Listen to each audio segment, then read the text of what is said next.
जपौँ हरिलाई जपौँ हरिलाई एक दिन होइन दुई दिन होइन सधैँभरि जपौँ हरिलाई जपौँ हरिलाई एक दिन होइन दुई दिन होइन सधैँभरि जपौँ हरिलाई जपौँ हरिलाई एक दिन होइन दुई दिन होइन सधैँभरि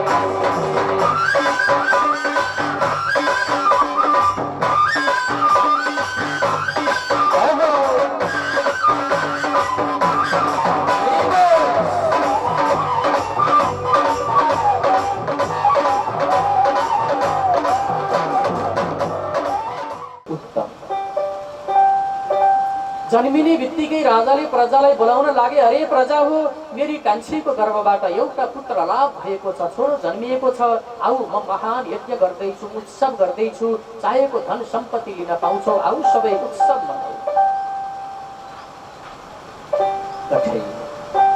एउटा कुकुरले बच्चा जन्माउँदा त हाम्रो समाजमा हाम्रो मानव धर्मले त्यसलाई ल्याएर बच्चाको हामी स्याहार सुसार गरिदिन्छौँ। एक दिन भने पनि तातो दुधो बनाएर खुवाइदिन्छौँ ती आमालाई। एक दिन भने पनि आज आफ्नै श्रीमतीबाट छोरो जन्मिएको जेठीलाई वास्ता गरेन, कान्छीको लागि त्यति महान सम्मान छ।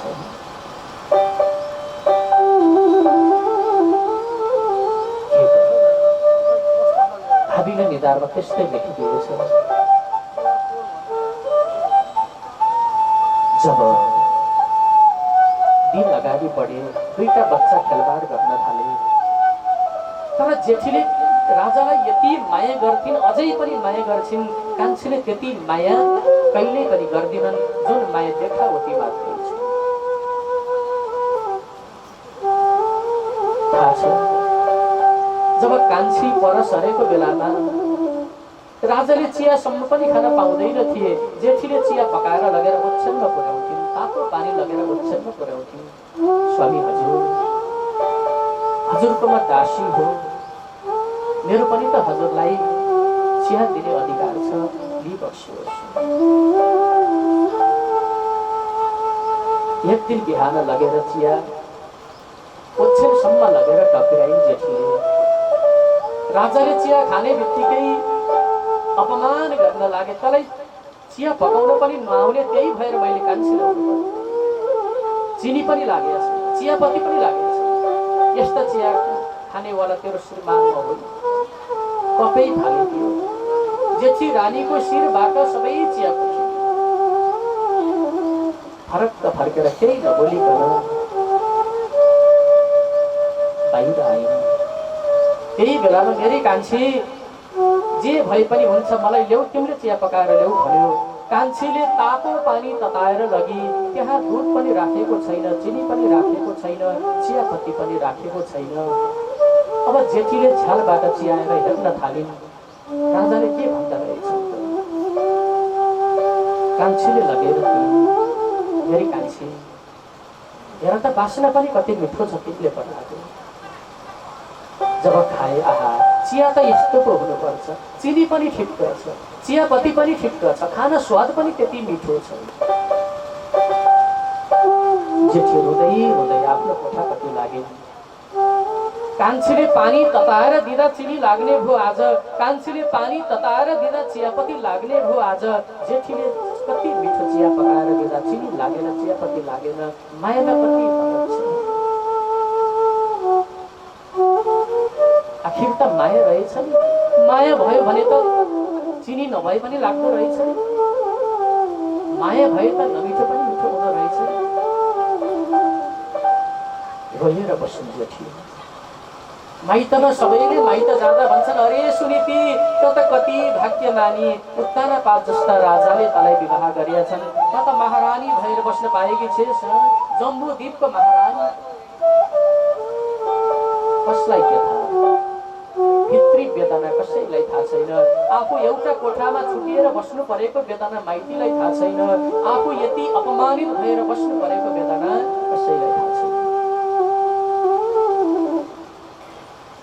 जब जेठीको गर्भबाट जन्मिएका बच्चा 4 वर्षका भए, कान्छी सुरुचिको गर्भबाट जन्मिएको बच्चा 3 वर्षका भए, दुई दाजु र भाइ खेल्न चाहन्छन्, तर कान्छीले कहिल्यै दुई भाइलाई खेल्न दिनुहुँदैन। जहिले पनि राजालाई भन्थे, अरे राजा, यो सौताको काँडोलाई मैले देख्न नपरोस्, यो सौताको विषलाई मैले देख्न नपरोस्, यसलाई कता पठाउने हो, माउलीतिर पठाउने हो, कता पठाइदिनुहोस्। म चाहन्न कि मेरो छोरोसँग यो सौताको छोरोले खेलोस्।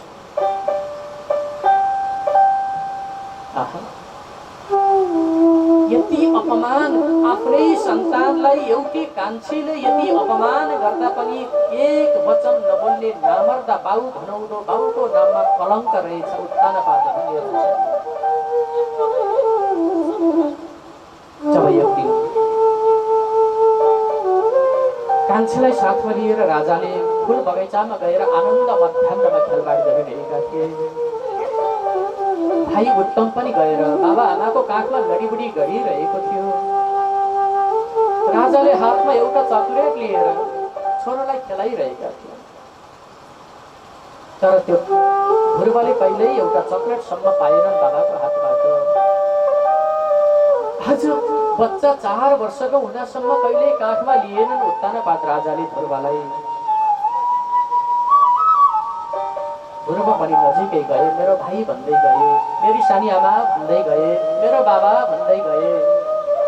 राजाले पनि वास्ता गरेन।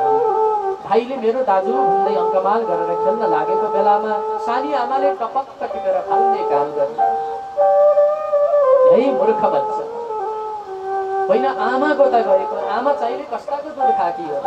जति भने पनि नलाग्ने, जति कराए पनि नलाग्ने, गाली गर्दा पनि नबुझ्ने। है गइहाल, मेरो छोरोसँग खेल्ने अधिकार तँलाई छैन मूर्ख। गर्भितम साधयात् मानम यदि छस् नृपासनम। टक्लक्कै मरिहाले पनि हुन्थ्यो नि। हे भगवान, यो सौताको छोरो कहिले मर्छ? राजा के हो, मेरो छोरोसँग आएर सौताको छोरो खेलिरहेछ, 1 2 3 मैले देख्न सक्दिनँ, यसलाई पठाए। तर बच्चा मानेन, बच्चा त हो। त्यही बेलामा फेरि सानी आमाले टपक्क टिपेर, मूर्ख, भगवानको तपस्या गरेर मरिहाल। यदि मेरो छोरोसँग खेल्ने अधिकार चाहन्छस् भने दाई भएर खेल्न पाउँदैनस्। मेरो गर्भमा आएर जन्मेर मेरो कान्छो छोरो भएर उत्तमको भाइ भएर खेल्ने अधिकार पाउलास्। मरिहाल, मेरो गर्भमा आएर पुनर्जन्म तैँले लिएर। बच्चा रुन लाग्यो, बच्चा चिच्याउन लागे। उता भित्रबाट आमाले थाहा पाउनु भयो कि मेरो बच्चा रुँदैछ। बाहिर आएर हेर्दा त सौताले पिटिरहेकी, उठिरहेकी, उचाल्दै जमिनमा पछार्दै गरिरहेकी। मेरो बाबु, मेरो छोरो भन्दै गएर सुमितिले टपक्क बच्चा टिपेर आउनुभयो। कोठाभित्र आएर बाहिर रहेको त कसैले सुन्दैनन्। साना व्यक्तिले बोलेको उठेर बोले हावाले उडाइदिन्छ, बसेर बोले कसैले सुन्दैन। आफ्नै श्रीमानले त सुन्दैनन्, सुन्नेवाला को छ? यो संसारमा आफ्नै सबैभन्दा नजिक आदि अङ्ग जसले त अपमान गर्छन्, जसले पाइला पाइलामा नमिठा शब्द प्रहार गर्छन्, जसले पाइला पाइलामा वचनले रोपिरहेका छन्, त अब ती दुखीको संसारमा आफ्नो को होला? एउटा कुरो थाहा छ, तर सुनिति यति सज्जन थिइन् कि यति दुःख चपेटा भोग्दा पनि माइतमा एक वचन उनले सुनाएकी थिएनन् कि मलाई आनन्द छ, मलाई हजुरको ज्वाइँले अत्यन्त माया गर्नुहुन्छ आमा, म जस्तो भाग्यमानी को होला बाबा, मेरो बारेमा चिन्ता नलिनुहोस्। सज्जन नारीले कहिल्यै पनि घरको कुरो माइतमा लगाउँदैन, किनकि सज्जन नारीले श्रीमानको कुरो माइतमा नराम्रो भन्दैन। जसले माइतमा श्रीमानको नराम्रो भन्यो भने त ससुरालीमा ज्वाइँको नराम्रो हुन्छ, ज्वाइँको नराम्रो हुने बित्तिकै आफ्नो घर बिग्रन्छ। सज्जन नारीले यी कुरालाई जहिले पनि गोप्य राख्नुपर्छ। श्रीमानको अपमान गर्नु भनेको आफ्नै अपमान हो भन्ने बुझ्थिन् सुनिदिनु। तर समय विपरीत भइदियो, समय उल्टो भइदियो। बच्चालाई काखमा राखेर सम्झाउन लागेर सुनिदिने, बाबु त किन रोएको? नामर्दाले चाहिँ त रोइरहन्छ, के हो? आमा, म त मर्नुपर्छ रे, म त काँडा हो रे, मैले त घोचिरहन्छु रे। म त बिस भयो, मैले त सानी आमालाई पोलिरहन्छु रे नि, तपाईँलाई पोल्छु कि पोल्दिनँ मैले?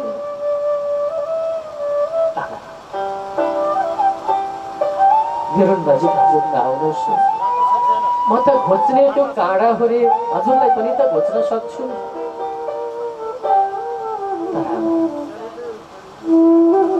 मैले त मर्नु पर्छ रे, तर हजुरलाई छाडेर कसरी मरौँ?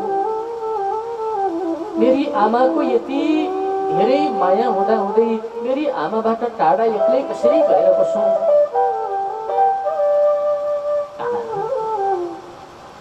तपाईँले एउटा ठुलो गल्ती गर्नुभएछ। म सानो छँदा नै घाँटी थिचेर मारिदिएको भए त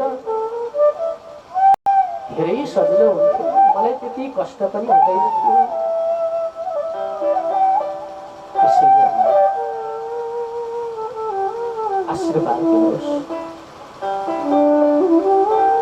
9 महिनासम्म हजुरले गर्भमा बोक्नुभयो, आफू मरेर भए पनि जन्म दिएर मलाई बचाउनुभयो, संसार देखाउनुभयो, पाइला टेकाउनुभयो। एउटै आशीर्वाद दिनुहोस्, सजिलोसँग मरोस्। यही आशीर्वाद चाहन्छु आमा। आमा कहाँको छोड्न लाग्नुभयो, त्यही एउटा छोरो छोरा त आमा बाँचिरहनु भएको छ, त्यही एउटा सहायता छोरा त ती आमा बसिरहनु भएको छ। अङ्कमाल गरेर छातीमा टाँसेर बिलौन गर्न लाग्नुभयो, बाबु मर्न त्यति सजिलो हुन्छ तँलाई? यदि मर्न सजिलो हुन्थ्यो भने त म कहिले पो मरिसक्थ्यो। त्यति सजिलो कालले लैजान्थ्यो भने कति पीड मैले खाइसक्थेँ। तँलाई के थाहा? म गर्भमा आउने बित्तिकै, यो पेटमा आएर त बस्ने बित्तिकै तेरी सानी आमाले लट्टुमा विष राखेर खुवाउने प्रयत्न कति गरे, कति मार्ने षड्यन्त्र गरे मलाई। तर बाबु त मेरो छोरो होस्, तै मेरो भगवान होस्, तै मेरो सर्वस्व होस्। एक सेकेन्ड तँलाई देखेन भने त म जिउँदै मर्छु। आज मलाई छाडेर त कतै गइस् भने, आज मलाई छाडेर कतै गएर मर्ने चेष्टासम्म गरिस् भने, एक जन्म मात्र होइन, 7 जन्म मैले तँलाई श्राप दिनु। किन्तु कतै नजाई, यही अङ्गालोमा बसिरहे, यही काखमा आएर गुटु गुटु गरिरहे।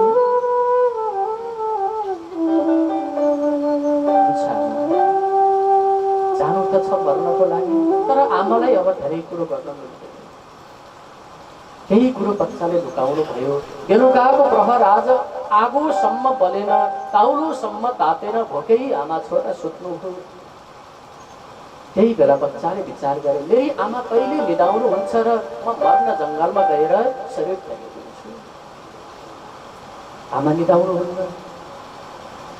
आमा उत्तानो परेर सुत्नु भएको छ, छोरोलाई छातीमा टाँस्नु भएको छ, 2 हातले अङ्कमाल गर्नुभएको छ। छोरोले छोडेर जाला कि भन्ने डर, मर्ला कि भन्ने डर। बच्चा जङ्गलमा गएपछि जे पनि हुन सक्छ।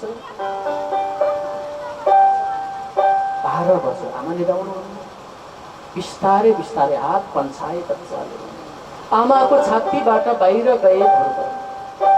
यसो हेरेको, आमा निदाउनु पनि भएको छैन, तर आँखाबाट आँसु बगिरहेका छन्, आँसु बगिरहेका छन्।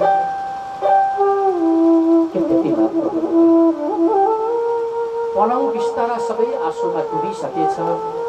आमा भन्नुभयो, आमाको होस छैन, आमा भन्नुभयो, आमाको होस छैन। त्यही मौका छोपेर बच्चाले विचार गरे, अब म मर्न जान्छु, किनकि मेरी सानी आमाको मन दुखाएर मैले बस्न हुन्न, जानै पर्छ। उठेर आमाको पाउमा गएर आफलक्क परेर आँखाबाट आँसु बगाएर आमाको पाउ धोएर त्यही आँसुले सेचन गरेर 3 पटक आमालाई परिक्रमा गरेर, आमा अन्तिम विदाई लाग्नुभयो। अब तपाईको छोरो सदा सदाको लागि जाँदैछ है।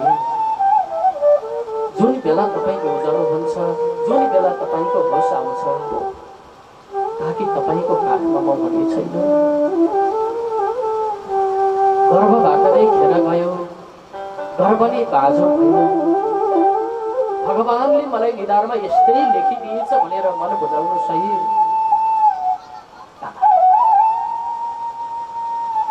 आज यति महान शब्द जसले जन्म दिने आमालाई छाडेर 4 वर्षको बच्चा रातको 12 बजे दरबार छोडेर बाहिर निस्क्यो। अलिकति माटो हातमा लिएर टीका लगाए, हे धरती आमा, हे पृथ्वी रूपी आमा, यो संसारमा जन्म दिने आमालाई छाडेर म मर्न जाँदैछु आमा, तपाईले मेरी आमाको रक्षा गर्नुहोस् है। यदि मेरी आमाको रक्षा तपाईले गर्नु भएन भने म बच्चा भए पनि माथिबाट तपाईलाई पनि मैले श्राप गर्छु। यो पृथ्वीमा कहिल्यै शान्ति हुने छैन आमा, जसले मेरी आमाको रक्षा गर्नु भएन भने, एउटी नारीको रक्षा गर्न हजुर अगाडि बढ्नु भएन भने, एउटी नारीको शत्रु नारी भएर अगाडि बढ्नुहुन्छ भने तपाईलाई कहिल्यै शान्ति दिने छैन। म बच्चा भएको पिताबारी भएको यता घस्रक्क गर्छ, झसङ्ग हुन्छन्, यताबाट बाघ भालु हात्ती गैंडाको आवाज आएको छ। बच्चा डराएका छन्, तर अन्तिम अवस्था परेपछि डरले रोक्न सक्दैन। जहाँ मर्ने कैदले बच्चा गइरहेका छन्, के को डर?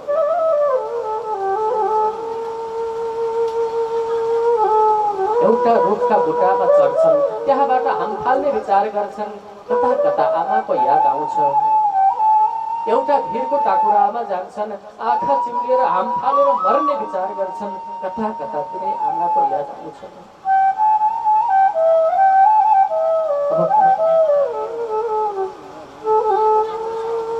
त्यही बेला भगवान विष्णुले विचार गर्नु, मेरो भक्त सानो बच्चा जङ्गल जाँदैछ, बाबु नारद जाऊ गएर बच्चालाई दरबारमा फर्काइदियो। मर्ने विचार गरिसक्यो बच्चा, कयौं भिर पाखाबाट हाम फाल्ने प्रयत्न गरिसक्यो बच्चाले, कयौं रुखका बुटा माथि चढेर हाम फाल्ने विचार गरिसके मेरा भक्तले। नारद ढिला नगरिकन मसँग धेरै नबोलिकन तिमी गइहाल। भगवान विष्णुको कहिल्यै आँखाबाट आँसु झरेन, भगवान विष्णुको अनुहार कहिल्यै मलिनता भएन। एक दिन मात्र भगवान विष्णुको आँखा रसायो, एक दिन मात्र भगवान विष्णुले लक्ष्मीको माया पनि भुलेर वैराग्यता बन्नु हो। जुन दिन ध्रुव मर्न जाँदै थियो,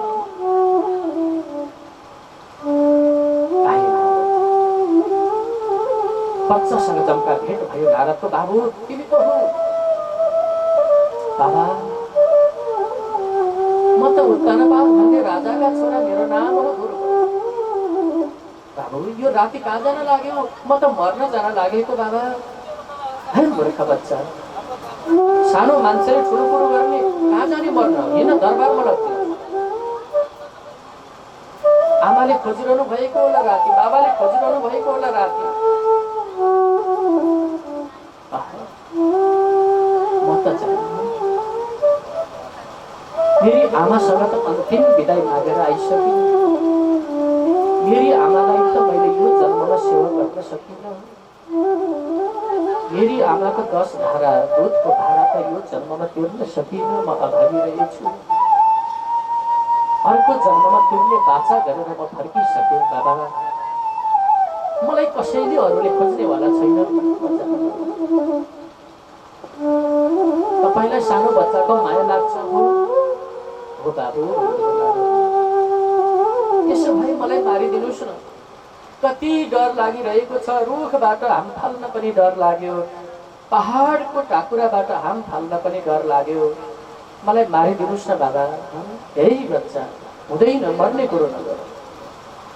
तिमीलाई मार्न होइन, तिमीलाई बचाउन आउँदैछु। मेरो नाम नारद हो बाबु।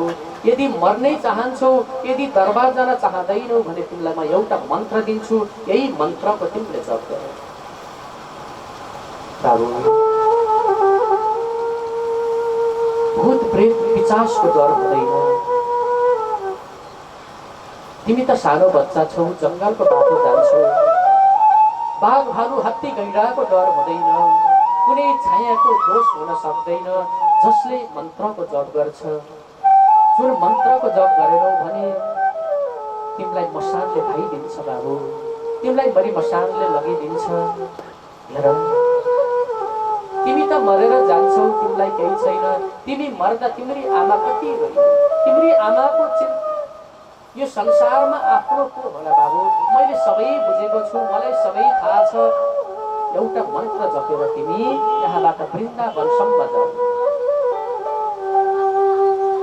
वृन्दावनको एउटा यमुनाको नदी छ, त्यही यमुनाको नदीको जलले सेचन गर, स्नान गर। त्यही यमुना नदीको जलको किनारमा बसेर एउटा पवित्र मधुवन भन्ने जग्गा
एक दिन होइन, दुई दिन होइन, सधैँ भरि जपौ हरिलाई, जपौ